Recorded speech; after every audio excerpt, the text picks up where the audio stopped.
Well, I think there's a growing community online of open theists from all over North America and the world.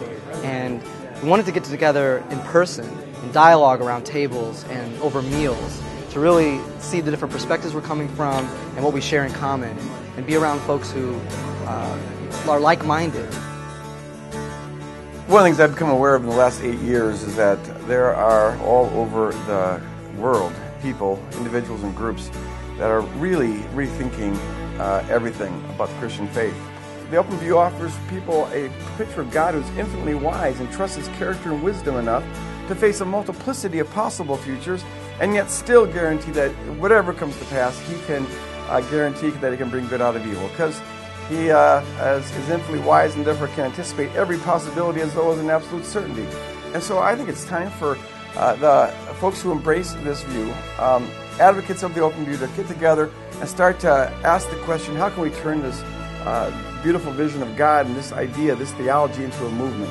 I think something that inspires me most is that you can conceive of life as an adventure, as a real, a true history God is writing with us. I'm not just a puppet in a theater, but I'm writing a true history with God and He with me, and I'm entering a real adventure. And I think that's one of the most attractive parts of Open Theism. There was a real need to get people connected and a network of friends to share resources, to share their stories and testimonies, and keep friendships going, and to begin to kind of re-energize the movement from the inside out. I think it's absolutely vital that the conversation about open theology come down out of the ivory tower and into the church. And for a long time, that conversation has been relegated to the academic sector. And now, for the first time, ministers and lay people are able to share in that conversation. And I think this is the beginning of moving it from a community into a movement.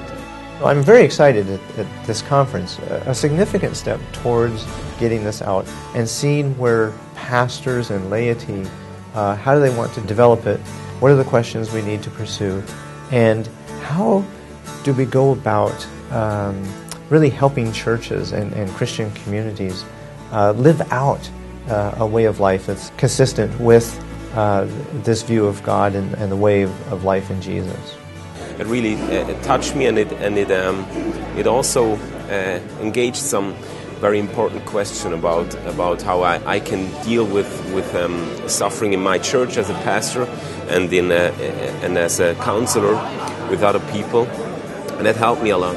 It's not so much necessarily just the theology behind it, but it's like, what does this mean to what I'm doing when I get in my car and drive away today, when I go to the grocery store, when I think about how my life is going, my neighbor's life is going.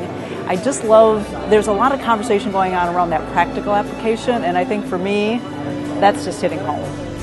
But to hear story after story of people stand and say, you know what, I don't know if I could be a Christian if I hadn't have heard of this way of thinking about God.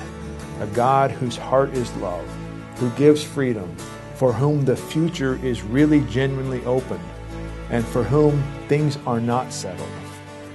One of the main themes coming out would have to be how open theism gives relief to dealing with the suffering that we all have encountered at one level or another.